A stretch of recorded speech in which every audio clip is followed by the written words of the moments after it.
Assalamu alaikum chers téléspectateurs be Jama TV. Assalamu alaikum onon be ka émission waltata min ni on waltata ko ɗum waɗi min nata on kadi si tawi hindi weli tundi waltata hande noon e hewti ɗo e nder Médina hare min on onon fof bienvenue taw ɗo e nder Médina si on hewti Médina haqqille men ɗen fof yaha e Keita coiffeur iwen ka Keita coiffeur tawen kadi directeur onon nder ga himo wiye monsieur Ibrahima 1 sen iwi ka monsieur Ibrahima 1 ɗe gandi kadi hiɗen mari wano Alhaji Ousmane ɓen ɗon kadi ko femboɓe nder ga donc pour yomi inno on kadi ko ɓurta o laaɓande ka nder hoore mon kon hande o place ɗo tawama e place ɓurɗo jandude on e nder Médina si min ni place ɓurɗo jandude e nder Médina haray enen fof ɗen faala andude place on honno wayi pour yen hiiw noon kadi no place o wayi noon mi invita en onon fof yen arma en tawa en Keita coiffeur ko fembata ɗon min ƴettana on place on si min gayni ƴettande on place on mi wawaɓe landade kamɓe kadi e à travers ɓe woni fembude ɓen à travers client ɓe heɓata ɓen partout au Sénégal ayiya yimɓe no iwri partout Pikine Thiaroye Colobane kono mi woliranta on noon chaque fois haray kamɓe hiɓe wadde golle laaɓude pour yon hiiw noon place on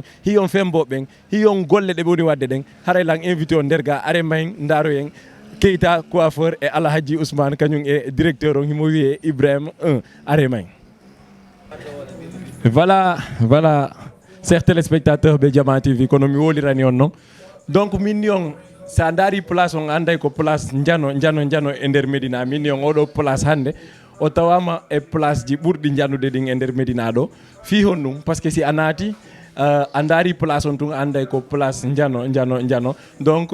déjà en hii ka damal hino wiye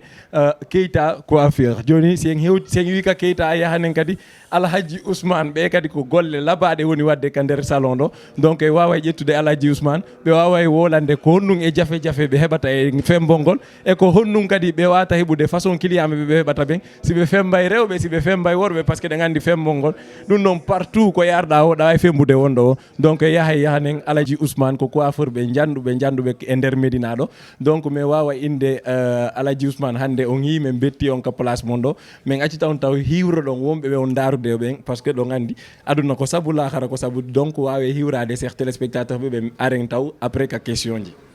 Assalamu aleykum wa rahmatullah ray jama on salminama ɗo ko Jaman TV on weltanama ɗo surprise molnaɗo waɗi ɗo haray ɗo weltana hako salon coiffure Keita ɗo Rue 15 angle 6 walla Rue 15 angle cornice haray client ɓen kadi fof salminama golle sasar no wadde ga machallah ko honɗum e avantage yi ɗon ka fembol e fembol ko ɗum waɗi ho taw ɗon ko ɗum ɗo suuɓi ɗon kon golle ko honɗum e avantage marɗon e fembol ngol. Merci pour la question donc daren là-bas affaire o coiffure oti waɗino fuɗɗino gadde formation mum depuis 2006 mais yawno ha e nokkure goo mi accittuɗen ɗo golle mi naati affaire commerce de fait que woduno ko heeɓi toon ganto mum tawi joni certain golleji goo mi wataɗi gollude waɗi saabu ha mi yiltiti e golle coiffure on c'est ɗum ɗon haray no waɗi tane par rapport à certain golleji goo en fait kadi ɗon kadi a hiwra e façon yimɓe ɓooyi e tawa copain mawɓe ko ancien ɓe chaque jour kadi ɗa heɓata copain ɓe kesiɗuɓe quoi gollen kadi no landi no civilise no wondi ko métier kadi marɗo important quoi so tawi woni Allah a waɗi hakkille ma mum a wawi ara gollen no mari nafoore no mari avantage mawɗonaɗo mais Alhaji Ousmane en matière de fembugol hande enen ɗo fof en hi par exemple lawa inde majeure partie guinéen ɓen hande buyno fembude mais avec le temps mo ƴettuton e hoore on tigui nden est ce que on wawa hiide avantage e ko wonɗon fembude kon par ce que hande la wawi depuis mi ari ɗo mi tawi woɓɓe no femboɗo ƴetti presque 1 heure de temps donc est ce que on 1 heure de temps si on fembiri noon chaque jour ɗon fembirde noon est ce que on wawa hiide avantage e ko wonɗon fembude kon avantage comme manam e wallu heɓugol ngol walla ko wallu golle ɗe en matière de heɓugol e temps wonɗo mayude on par ce que hande enen ɗo fof ɗen andi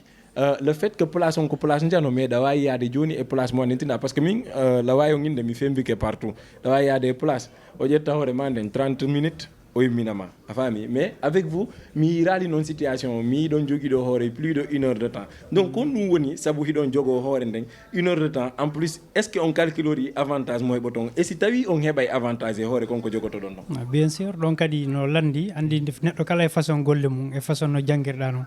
nde ɗon sa golle wona ya gollinkitno aɗa etta tamma on golla golle ɗen ɗe rewa lawol client jomum welto pour janggo so ari hayo yindama yo patiente 2 heures tan o patiente to par ce que a gollanaymo ko laaɓi ko laaɓa o yaha de fait que noon par rapport e ƴettugol tan e hoore neɗɗon kadi 1 heure de temps walla de plus no landi kadi golle ɗen landi ta kadi siɓe ayi woɓɓe goya ɗo ha ɗo Wakam gara Yoff Parcelles walla Kermassar ara ha ɗo Fembagol ko sabandema siɓe ari ɓe patientoɓe Fembay ɓe doyata ƴettitamma gollanaɓe ara hawjali golle ɗen kadi rewa lawara ɓe welti ɓe weltori ɗum noon min pour en personnel haray wona probléme noon ƴettugol tan waɗno goɗɗo golle makko ɗen no falirano même si que si ƴetti 2 heures temps 3 heures temps yo client jo wat ɗum satisfait quoi haray c'est la meilleure solution pour moi surtout en matière de satisfaire gol client jon hande ɗe reeni par exemple fembol kadi e recevugol goɗɗo no landi comportement enen fof ɗe gandi ɗum est ce que avec vous onon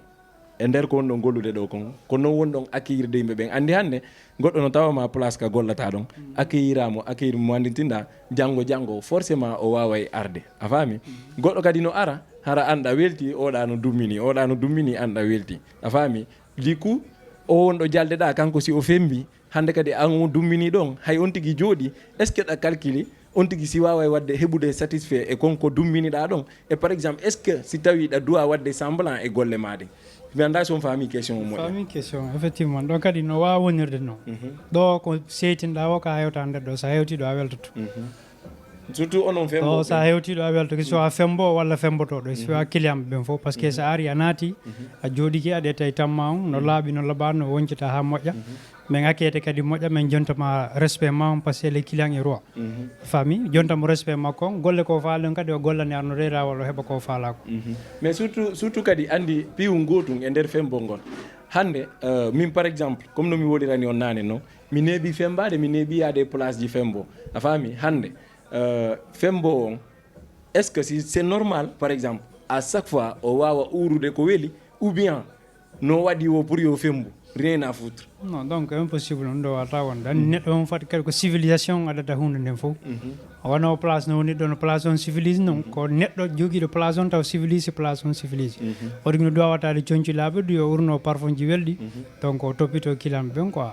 mais difficulté ji ɗi heɓoto gonon e client ɓe arayɓe ɓen wawi certain difficulté ji gono heeɓo ga tata wona ñakkay ɗi e nder golle par ce que par exemple ɗo wono min komi arɗo ni ɓooyal certain client ɓe goo si ari ɓennayi ko professeur Keita ɗum fembata ɓe ta on discute pas avec ça par ce que mo bee e façon golle mum quoi déjà ɗe gandi client voilà sa ari a inni ko ɗum ɗo falla mi jottom patient o e nder ɗum ɗa yalan gollana goɗɗo convaincoɗa janggo sa ari mi gollanama woɓɓe go ara e jooɗo ɗo ɓe habbomo ɗo ha tawata neeɓi seeɗa o insiste mi gollana ɓe ɓe hiyalan gollan neɗɗo goɗo ɓe mo ɓen a min kadi gollanaɓe ɓeya ɗum ɗon wona ko ñakkata noon kono noon wono professeur Keita ɗo buy sago mum ko kanko fembata parce que machallah ɓe andimo mo wawi golle makko ɗen kadi no laaɓi no rewi lawol no laaɓa tan plus adi ko neɗɗo mo ala probléme mo yiidi o ko fiya jela wake e jama o moƴƴa quoi machallah hande place on ko fi fembol tun ou bien no woodi goɗɗi goo secret ji goo wonɗi ley andi a yeeya joni place hara woɓɓe ko femboɓe ɓeya no yeyde to parfum e ɗuma a faami ko ɗum mi faalanude so tawi place on ko fi fembagol tun ou bien ɗo yeyde produit ji ma ɗum ɗo wadde wave ma ɗum orange money ka place ga pour l'instant ɗo place on ko fembugol tu woni ga e produit ji yaɗa ɗi e coiffé ji que ce soit homme ou féminin ko ɗi woni yeeyeteɗi e gollirɗi fof mais landoto noon plus précisément ko sifa produit ji honɗi wonno gollirde ɗo ɓeya femboɓe kadi anda secret on par ce que naafimo ngo noon effectivement ɗo premier objectif on ɗo wona koye yetton hoore dow ɗo ni ko éponge o waɗiri koye kerli ok ko waɗiri koye kerli hono produit ɗo oɗo kadi ko waɗi ɗo kerli mo jara 10 000 francs 10 000 francs ok ɗo gollugol mo ɓe golliramo 8 000 produit on kañum e femmol ngol 8 000 francs koye ɗo ko kufuna o fi waɗoɓe weefu ɓen sa waɗi weefu on ha gayni wala nebban ɗo kadi noon gomboni oɗo miɗo ara e ma joni ono ɗo ko weefu ji ɗin ni sa looti a franc a gayni ko ɗiɗo wujata après etta ko kufunoreɓe soodaɓe hippo ana waɗoɓe kerli walla rastaɓe kadi rastamanɓe affaire to ɗiɗo ko ɗum nonni ko pompe olive oɗo ko biriya e sukun ɗum ko hokkandu doole ko wa ndu hara ndu sattali ndu ɗaata oɗo ko ɗon golle makko ana oɗo ko teinture noir ñuulal weynatamo ɗiɗo kadi ko mousse olive oɗo kadi ko comme ça waɗi ɗo kerli sukunu ma no tawi woni ndu ɗaata ni sa pompimo ndu ɗaatay waɗama farɗa donc wono ɗiɗo ko teinture ji rewɓe teinture ji rewɓe eyyi effectivement wona oɗo kadi ko teinture blond ɗum ɗo marron koy marron no woodi noon gorko e rewɓe fof moƴƴinemo ɗo façon teinture on couleur o to fala rouge blanc noir fof no woodi en tout cas plus précisément ɓe faalaw guinde tun ka nder place ga piiji fembirɗi ɗin fof no nder ga ko ɗum ɓe faalaw wiide donc on nani ko alaji Ousmane présenté en ɗo kon sifa produit ji ɗi ɓe gollirta ɗi ɗum woni ga oui, voilà Orange Money à la pour l'instant, mais on espère que ça viendra un jour. Voilà. Mais hande mo falama arde ha ɗo fembo par ce que kono mi limirani on noon nane hande o place ɗo no tawa e place ji ɓurɗi jandude ɗin e nder Médina hande mo falama arde fembo ɗo hara o anda ɗo déjà ɗen andi y a pas mal de personnes ɓe anditinɗa no andi Médina surtout sa sitaniɓe quartier ji ɗin hande kadi ɓe fuɗɗike majjude donc mo falama arde ɗo haray no woodi ko wawi on noddude ou bien kon no ardata ɓawi no woodi ko wawi noddude numéro on affiche voilà par exemple no ɗo voilà donc bienvenue c'est Keita 77 77 on noddata e 365 06 77 waaw donc ko 77 kono nanirɗon no a waɗay 77 waɗa 365 waɗa 06 waɗa 77 wawamo noddude araka Keita coiffure ɗo min ni o hande mo be no faala tuma yaltuɗa o ɓenna noon o hoorema nden no laaɓa iwa ɗon ɓe daara conci maɗi ɓe tawaɗa laaɓa donc pour yo hoorema nden laaɓe a waɗay tum 77 waɗa 365 waɗa 06 waɗa 77 ara ha ka Keita coiffeur ɓe wawama fembude donc haray Alaji Ousmane min acci taw ɗo min remercie on moƴƴa min inna on kadi bonne continuation en plus initiative mo ƴettuɗon on ɓuurton continde golle mon nden par ce que hande menen ko fierté jano yomin hiiwu Guinéen jo no udditi sifa o place ɗo donc merci beaucoup